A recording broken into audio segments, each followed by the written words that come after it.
So, my name's Chandler, a recent graduate from university just a couple months back. My mom is very proud, so very excited to finally be a real adult out here hanging out in the world.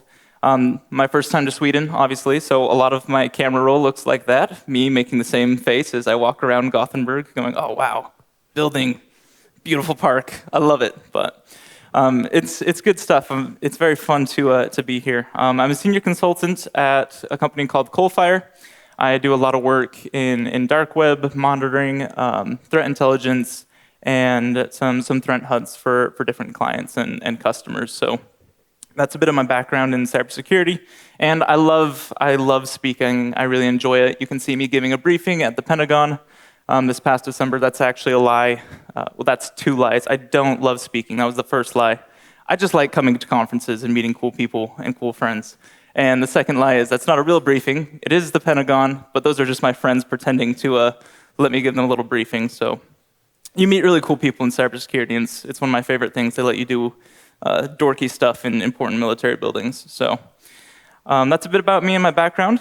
Let's talk about the divide here, right? What is that gap that we are trying to hack?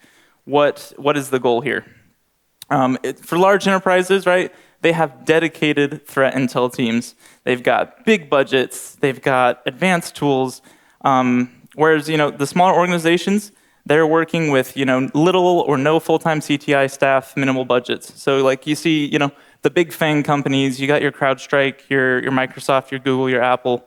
They've got all the money to throw at a problem in the world. They have millions and millions of dollars they're actually spending on just cyber threat intelligence spread across some different teams. In the modern meme sense, they are 100 gorillas where we are the one single human, right? We're going to be creamed by them every single time. And it's not fair because we face the same threats, but we have unequal defenses with it. Small teams, we also face the same nation-state actors, cyber criminal threats, whatever you have it as the big players, but we just don't have those comparable resources. Over on the right, I worked at CrowdStrike previously, and it was one of those situations where every tool you could ever want, every hour of the day you wanted to spend chasing threats, it was there dedicated to you, and you had that support. You felt like, the Knights of the Round Table. I've been at other companies and helped other organizations stand up intelligence teams, and sometimes it feels like Monty Python. I don't know if that's a movie that's popular here. Last night I saw a lot of very niche cultural references here, so hopefully you guys got, but they're just, this poor King Arthur did not have the luxuries of the money. They had the coconuts for horses and stuff like that. So you're very scrappy, you're on a budget, but they got by and they did well. So why do we care? Why do we care about this gap? Why don't we just say, whatever, let the big dogs worry about the important cyber threat intelligence. We'll just not deal with it. We'll not worry. Well, threat actors, they target organizations of all sizes. Unfortunately, it's the small businesses that often suffer. Over half of the malware attack victims that we see are small businesses. So CTI is important because it's a force multiplier for these people. 87% of organizations report that cyber threat intelligence improved their prevention, detection, and response capabilities. And the smaller teams, they had slower detection and response capabilities without that CTI component, even in a very immature phase. So there's real business impact to it. It is not just a simple cost vector that people are going, oh, maybe we can turn it into marketing or do something. It really does informs defenses in places where you're lacking intel and helps you with undetected breaches, costly incidents, strategic blind spots, etc. So let's look at the industry adoption real quick. Going into the 2024 SANS CTI survey, they have a bunch of different data points and interesting things you can look at there to understand the industry adoption and why it's become such a prevalent thing. Most orgs are obviously embracing CTI. Over half have clearly defined threat intelligence requirements in 2023, and only 3% of organizations surveyed didn't have any plans for CTI. So everyone's kind of thinking about it, they're trying to work on it, and that's been on an increasing trend for adoption, and also those that are deciding, okay, this is something we need to step into. Leadership's on board, they're finally coming around.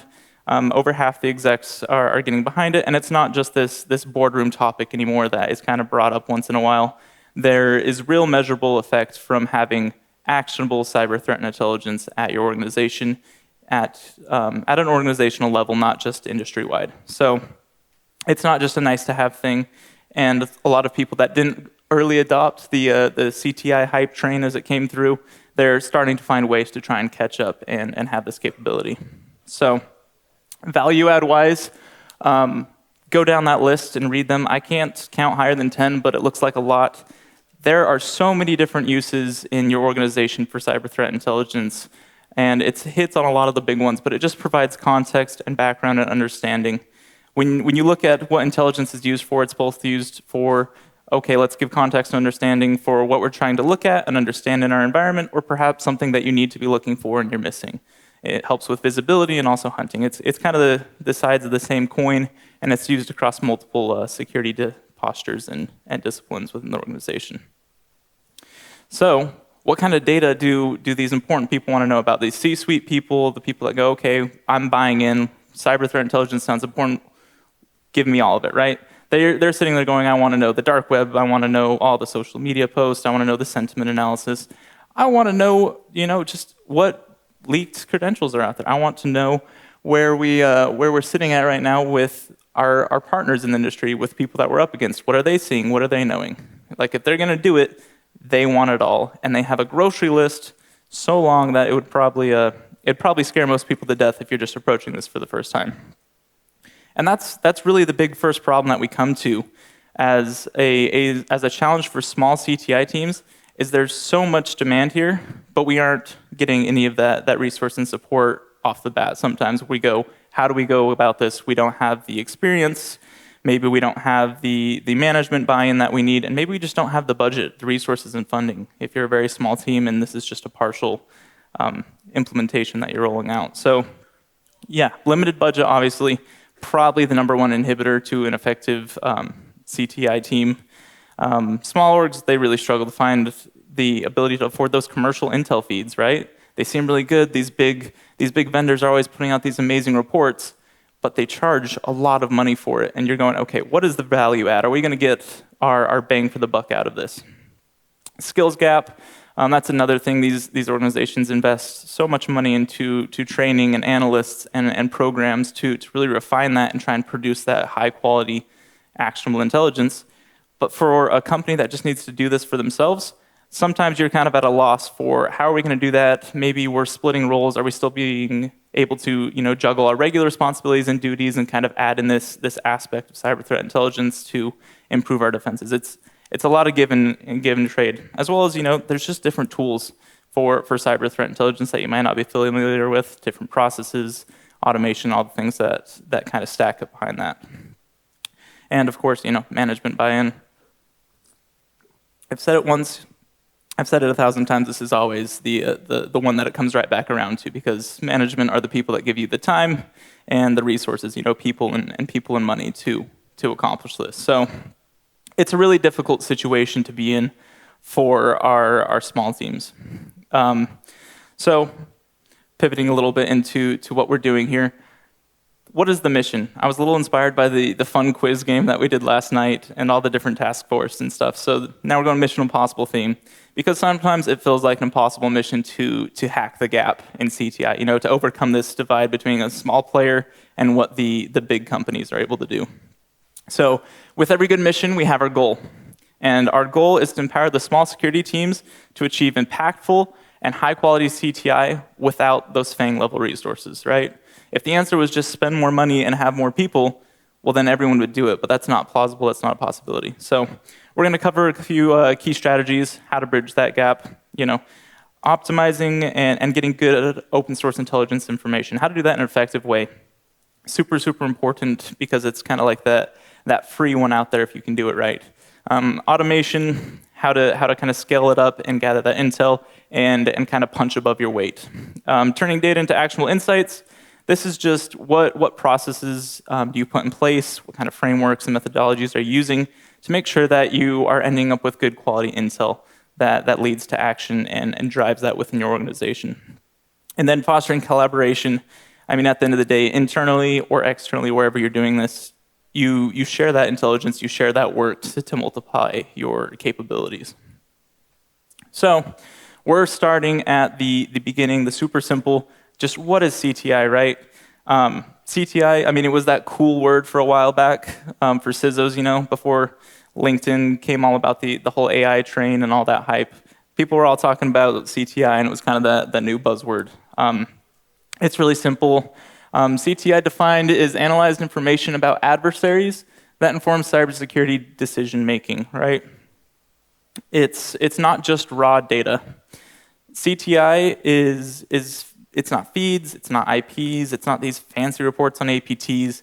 At its core, it's just a process of turning raw data into contextualized intelligence that's actionable. So it's going to inform those security controls or strategy at your organization. So there's a few different levels of CTI.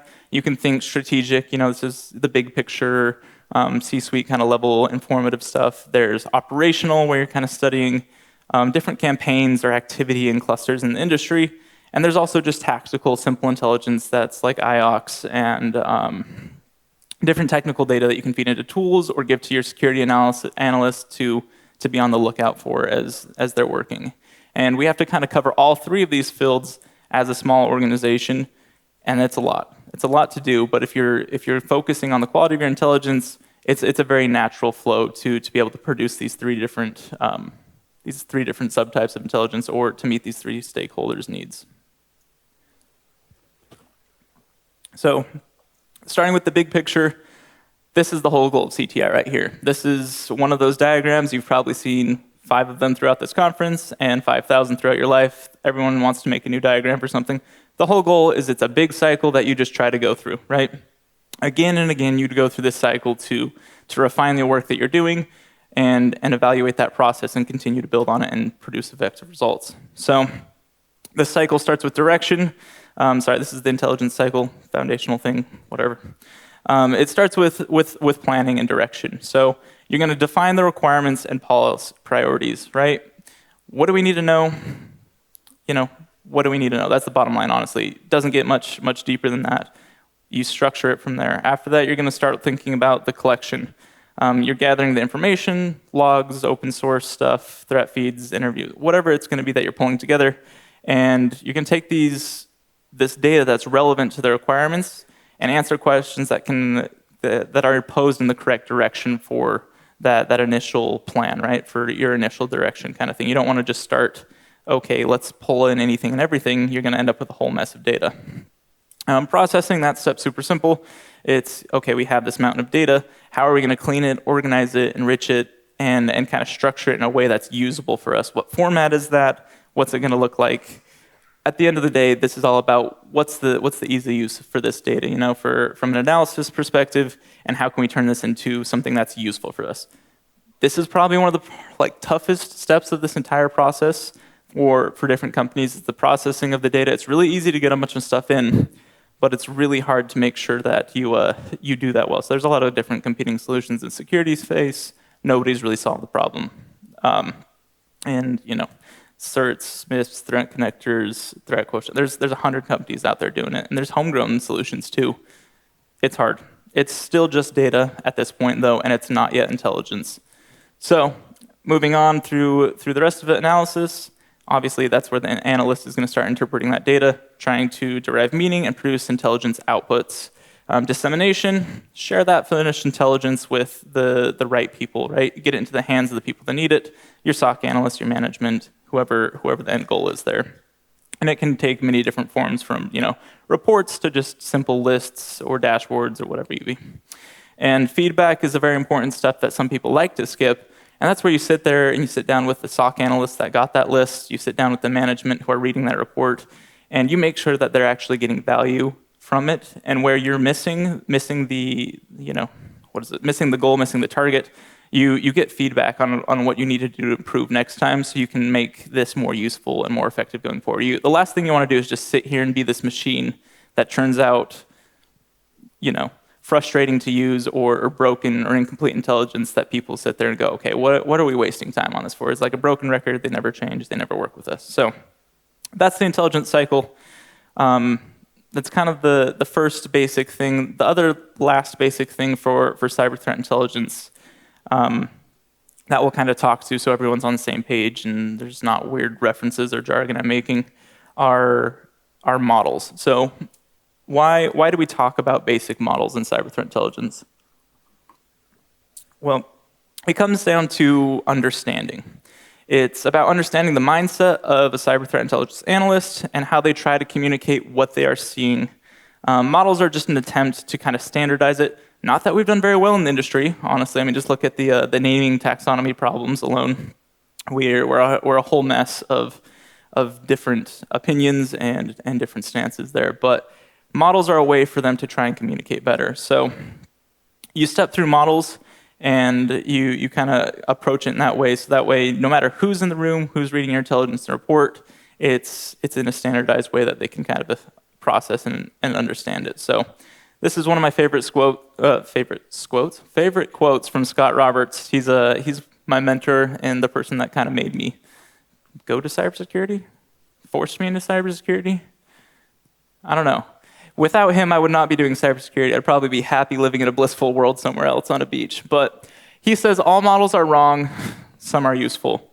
And that's the truest thing, because people always want to preach, I have the right methodology, I have the right model, this is the perfect, true, and complete, whatever. Choose somewhere in the middle, find something that works for you and for your company and meets your needs, and prioritize it. So these models, these are the what I would call the people who kill people models. They're some of the earliest ones that we saw emerge in cyber threat intelligence and in the general intelligence communities. And one of the big problems we always have in intelligence is we take stuff from the military in cyber threat intelligence, and then we pretend it's ours, and it's this brand new thing we've invented, and we think it's all grand and revolutionary. It's not.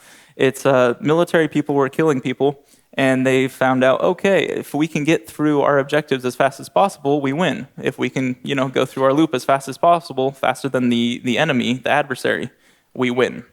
We thought that was really cool in cybersecurity, so we kind of took them. Cyber Killchain, it's a classic. It's a Lockheed Martin model that just kind of sets through the 7 stages of cyber attack, from reconnaissance all the way down to your actions on objectives. And the purpose of it is to help defenders identify at which stage of an attack they're detecting it and where it can be stopped, kind of thing, right? So if you're spotting an attack for the first time or most frequently down at command and control, well, you probably have some visibility or detection problems earlier on. And the quicker you can stop an attack, obviously, the better it is for your organization. There's also the other side of the coin where sometimes you want to let an adversary kind of play through an attack so you understand a little bit about what their threat model looks like, what their tactics and techniques are going to be as they go through your organization. So as far as small teams go, why do we care? It's a convenient way that people like to map threats to the different phases of the kill chain. It's reflected in MITRE ATT&CK and different things like that. So it can help you kind of highlight defensive gaps. It's not perfect, it's another model, but you can go, hey, we caught threat X at delivery stage, and people understand, oh, I know what that means. I know where that happened. So Diamond model, another one that provides a simple, powerful way for people to kind of analyze intrusions. This moved more towards instances and campaigns where you're kind of looking at a cluster of activity.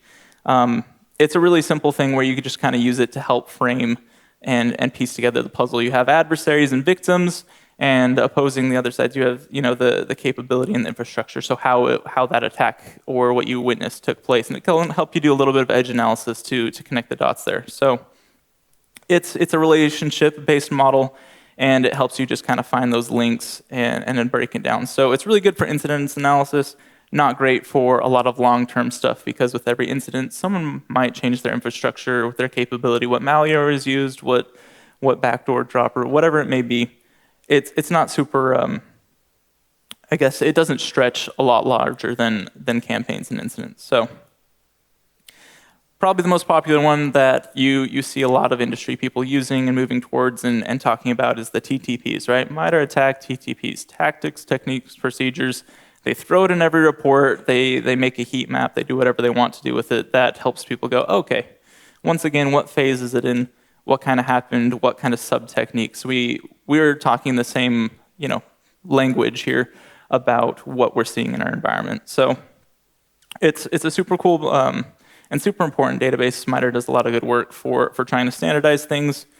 Bless their hearts. They're up against a really difficult situation there, but Small teams can use this to kind of map that observed activity from adversaries or indicators or different techniques and help them identify, who you might be facing, what kind of attack pattern you might be up against, anticipate kind of the next moves or what's going on in your vertical in your industry, and kind of interpret that. You're seeing a bunch of PowerShell scripts downloading payloads.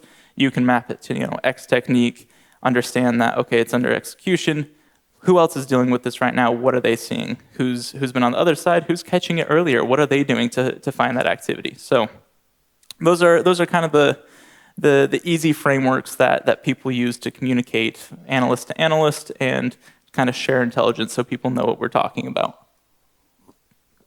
Now, moving beyond all the basic stuff, let's talk about the lifeblood of intelligence on a budget. For small organizations, open source intelligence is hands down, it's it, right? It's OSINT, baby. We love OSINT. And it's just publicly available information. That's what open source intelligence is. And when you analyze it, you can yield valuable threat intelligence. So small team's best friend, it's free or low cost in most cases and very abundant. Think threat research blogs, vendor reports, social media, dark web forums, vulnerability databases, malware repositories. The list goes on. And it's just a gold mine of intel that can be tapped if you do it efficiently and effectively, right? 69% of CTI teams, including the big dogs, everyone at the top, they use open feeds in their analysis. They're kind of keeping a finger on the pulse of cultural topography, geopolitics activity, as well as just what are other people seeing and reporting. And it helps them kind of see stuff that's not happening actively within their own environment. And it's kind of that equalizer for us as a small team. It helps narrow that gap. It's one of those big chunks that when you do it right and you do it effectively, it's going to help you really make a lot of progress fast in being such a young team. So key is knowing where to look and how to filter the true signal from all the noise. So there's lots of OSINT data out there. Please don't just start downloading reports and things off the internet and hoping to figure it out later and piece it together and somehow make actionable intelligence and then go to your boss with that. Would not recommend. It's probably going to be a terrible way to approach your situation there at first. Just focus on the requirements, right? Don't drown the data.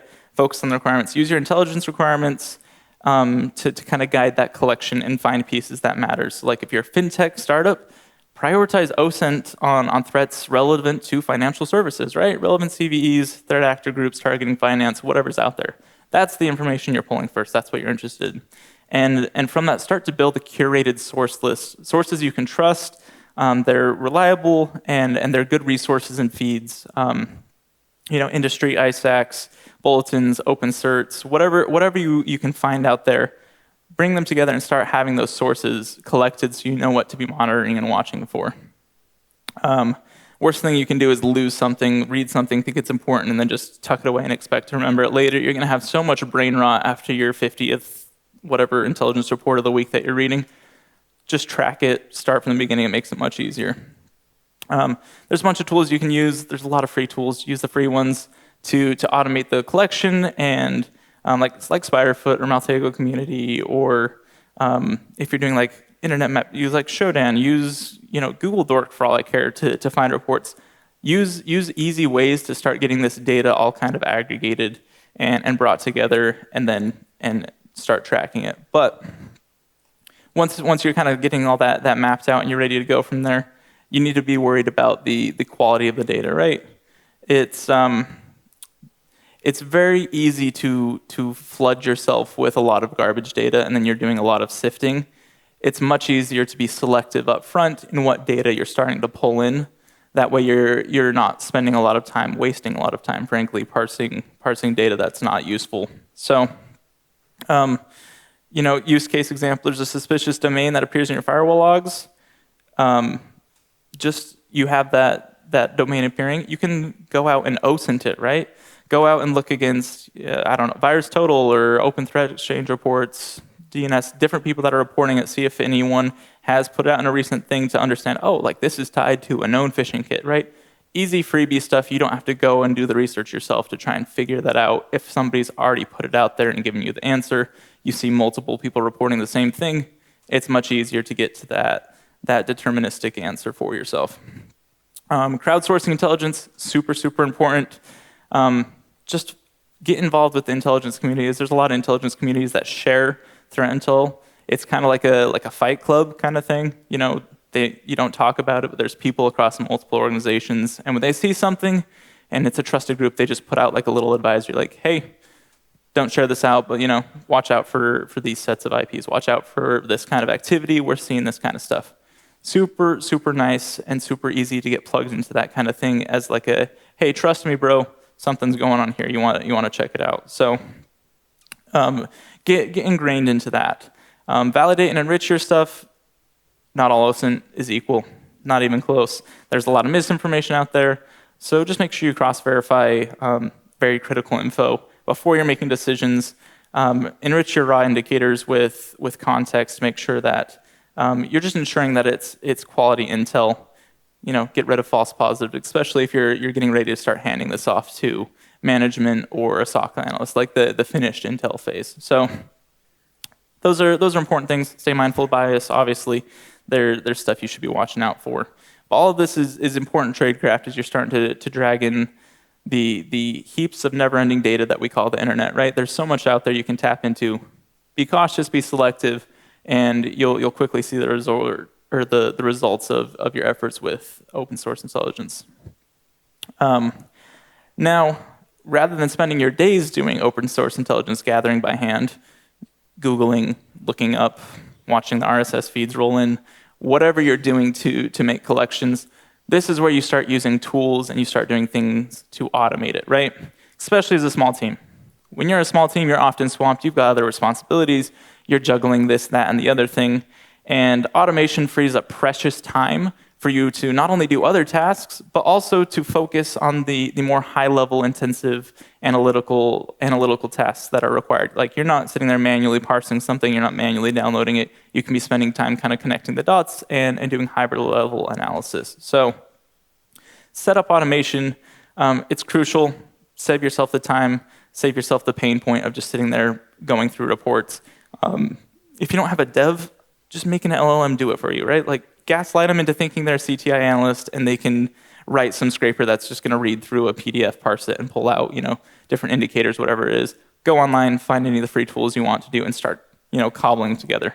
But focus on automation. Do it for data collection stuff, right? Scripts, APIs, simple stuff to pull data from feeds that are already out there in threat intelligence. This is stuff that's kind of curated. This is like the really free handouts from the companies. Automate your data processing stuff, right? Automate the parsing. Okay, I'm going to have it sit here and watch this feed from X vendor because I like X vendor and they put out quality stuff.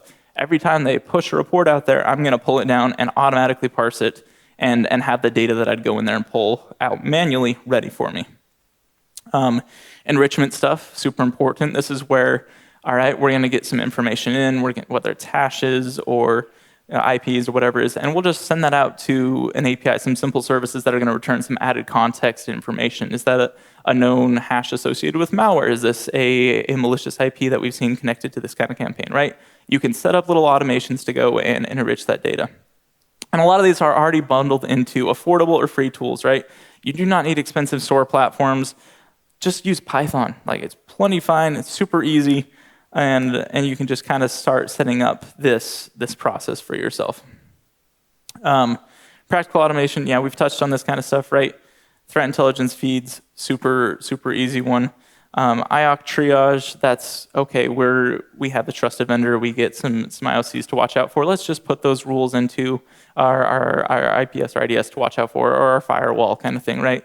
You can just set up a simple pipeline to push that intelligence through when it's something that you're like, okay, we don't need to be worrying about random connections from, is Russia weird here? I know in America it's very weird when I get connections on my home lab from Russia, so like, yeah, simple things like that you don't need to worry about. It's not going to be a false flag. Worst case scenario, you block something that, you know, it's a random bot crawling the internet. So set up simple threat feeds, IOC triage, phishing, you know, if you're going to always be taking that email that's suspicious that somebody reports and putting it into a sandbox for analysis, set up an automation to do it so it kicks back the results for you. So you don't have to sit there and wait for that process every time. Instead, you go, oh, wait, we got a trigger.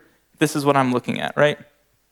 And all this is already out there. It exists. People have built tools and processes, and a lot of them have free tiers and APIs that you can just use.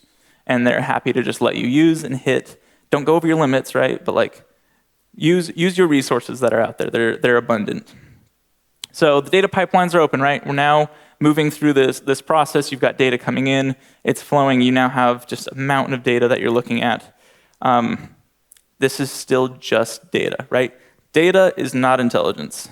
Data is not intelligence. Don't confuse the two. You'll be very sad to think that you're done at this point. I hate that fact, but sad thing is there's still work to be done to make it usable and make it beneficial to your organization. So prioritize through the contextual lens of what's that goal, what's the problem you're trying to solve. Use frameworks to help identify and kind of see, okay, what do we need to be doing? What are we focusing on? And use scalable intel processes to kind of make a lightweight, like a review cycle for this. So maybe daily or weekly or whenever you can, triage some new pieces of intel, whatever it is, information that comes in, something that's flagged, a report that comes out, do analysis on it, and then make sure you have kind of a regular cycle for, okay, I'm going to actually take this intel, even at the beginning stages when it's a young and new program, am I actually going to be passing that on to the SOC or putting it into a report for management or something like that? Don't wait until you feel like you have this big flushed out program that works really well, this smooth oiled machine to start acting on and giving intel to people. Give it early on and get feedback early on what you're doing so you can be improving that process throughout. Intelligent requirements, MITRE ATT&CK mapping. So this is kind of like making sure that those frameworks match. This is something that's very common for people to do is, okay, we're starting to see a lot of this kind of activity in our network. We're starting to map it to common threat intelligence stuff. It's helpful for orgs as you process these incidents or even just OSINT stuff. You're marking what's being observed in your industry, in your vertical, stuff to look out for. It also helps you pinpoint and harden defenses in places where you might be missing stuff. Like if one of these columns, like defense evasion, is just completely empty, maybe you have a problem with your visibility in that sector, right? So kind of heat mapping out what you're already doing. You're kind of standardizing your attack surface. It really helps you break down and understand, okay, what's the purpose? The so what test for each piece of intel you're asking. So what does this mean for us? If it's not immediately clear, dig deeper or just deprioritize it. Maybe it's not relevant information, something that you need to use. You can spend a lot of time in cyber threat intelligence reading about really cool, fancy Chinese hackers or whatever APT you want. That's not necessarily going to be good use of time, and it's not going to help your organization. You need to prioritize what you're up against, what you're facing, and kind of make sure that you're staying on top of that and aware of what you're doing. So keep using the frameworks, keep using the methodologies, but don't get lost in the purpose or the aspirations of like, I'm doing cyber threat intelligence. I am the new, CrowdStrike. I'm going to come out here. We're going to start producing reports. It's going to be fantastic. Don't outpace yourself. Make sure that you're still staying there and meeting, your management, your stakeholders' needs and concerns. Don't forget about collaboration, right? We said collaboration is super important. CTI is a team sport. If you're just sitting there in your own little bubble thinking you've solved your work problems, you don't have to deal with anybody else for the rest of your time at that company, you're wrong. You should be interfacing with them more than ever before, making sure that you're on the same page, you're communicating what you're seeing, and kind of helping them out.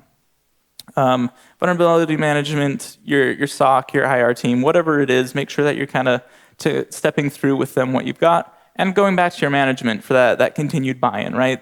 At this point, they've probably given you the little lifeline, the little resources, the time that you need to be doing this. If you can come back at this point and be giving them proof and evidence of value added to the company and the help that you're doing within the organization, it's very likely you're going to continue to receive support, and it's going to increase your capability. So it's a very rewarding cycle.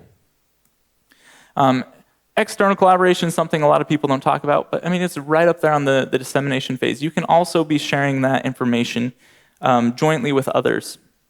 There's lots of communities that are just general information sharing communities for threat intelligence, people that are a lot of small organizations that kind of team up and they just share what they're seeing and communicate that for the strength in numbers effect, right?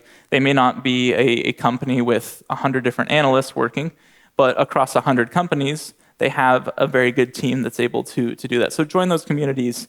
They're open source, they're easy. Learn about reciprocity. Like when you're working with somebody else, maybe it's even your direct competitor. They're probably a really good person.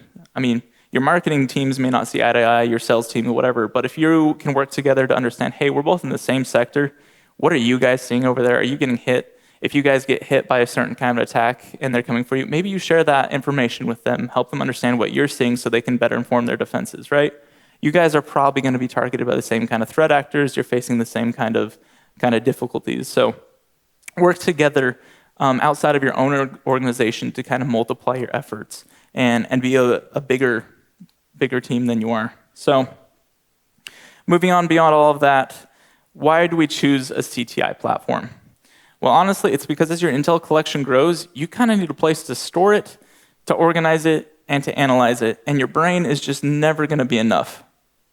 Your brain is going to break. It will not be able to handle the sheer amount of intel you do, especially if you're automating all your collection and bringing in just heaps of data. So there's a few key players that we're highlighting here. MIST, it's been around forever. Okay, it's a very established platform.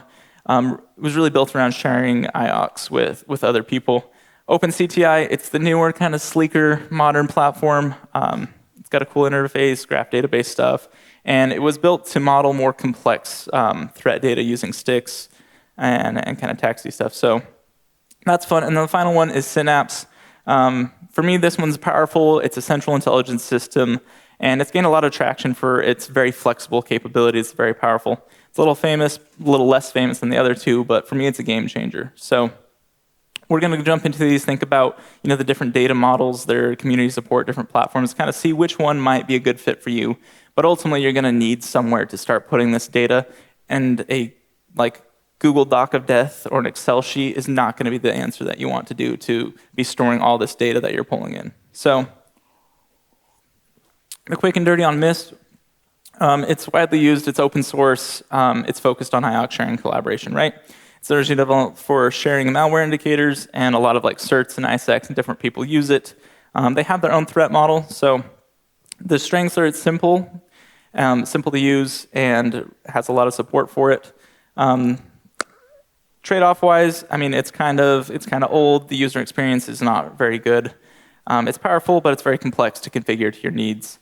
And scale considerations, there's a lot of moving parts here. Less than OpenCTI, but it just needs a lot more to kind of scale up and be bigger. So organizations need a robust, IOC management system. Pretty good. It has a lot of nice integrations. Beyond that, you might want to look past it.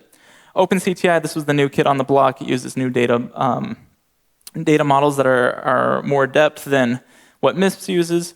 So it's more rich data modeling. It's got a nicer UI, frankly, more customizable, easier to kind of fit to your needs. And it has a lot of also integrations and connectors that have kind of been built out by the community to help out. As far as trade-offs go, though, it's quite complex to deploy. It can get quite difficult, especially if you're not a DevOps engineer or don't have those kind of resources on hand. And it's powerful. The graph approach that they take is powerful, but it is also hardware intensive. So there's more overhead to running this, especially at scale when you're pulling in large amounts of data. So last one, Synapse, right? Open source central intelligence system, Vertex project, really cool people that came out of Mandiant and built a similar platform. And it's got a highly flexible data model. So it's not just limited in the way that it has different schemas.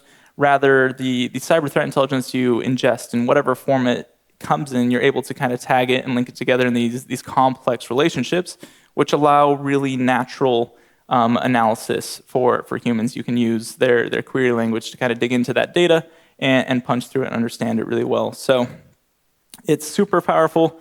It's got amazing integration and really amazing automation stuff built in, stuff they call power-ups that kind of enable you to be a superhuman.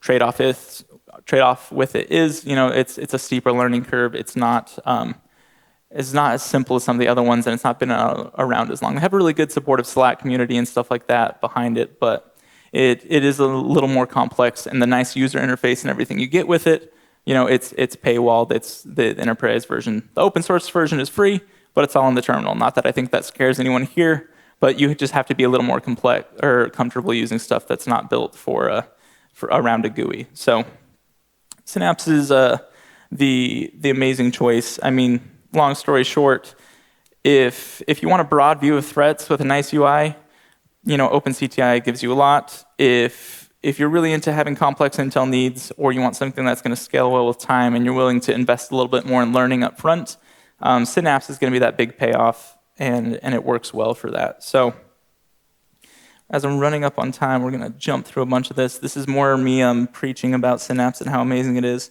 I'm totally not actually working for Synapse. This was a joke about, use my link to get a kickback. I'd love to be paid by them at some point. But Synapse is really cool. It's really powerful. We're just going to speed run through these. But you can see you can ingest anything. This is just a random cyber threat intelligence report. It goes through, it auto-extracts, the different groups, who's putting out the report, it tags the date, it tags different malware, different sets of activity, all that kind of stuff for you, and kind of starts pulling it out into these lists, which then it can go through and run all these different, scripts against that. It's going to go through and say, oh, we're going to check for, all these different hashes. We're going to go, all the stuff you'd probably do yourself when you're looking at something suspicious and going, what the heck am I looking at? Go figure, somebody probably's automated it and put it into a nice, cute little tool like this to do it for you, because we're not lazy, we're efficient, and we love it. Go through cool graphs, understand pivots. It has a lot of good data stuff behind it. And it, at the end of the day, can help you produce reports just nice and automated, because the worst thing you want to do is try and go, okay, what have I been looking at for the past month? The big wig in the C-suite wants to know, I got to make some important report for this guy and get it out to him. So Synapse is a super slick solution. They've got a lot of support and demos. So I've built a few what I would call scrappy, shoestring budget kind of CTI programs for a few different places and help them out with that. And really it comes down to you lay down the groundwork with people. You're not going to have anything at the start with some of these places, no fancy tools, nothing. And you have to kind of figure out what are the quick wins, what are the visibility that we can bring for them. After that, what's the tooling up we can do, processes, automation, stuff like that we can bring to them for cheap, right? And make sure you're putting things in place that scale well or are easy to, kind of Lego together and switch out different bricks as you go along through that process. So it's super important. Just start with the people, start with the processes, then worry about the tools, right? Make sure you kind of get your head on straight.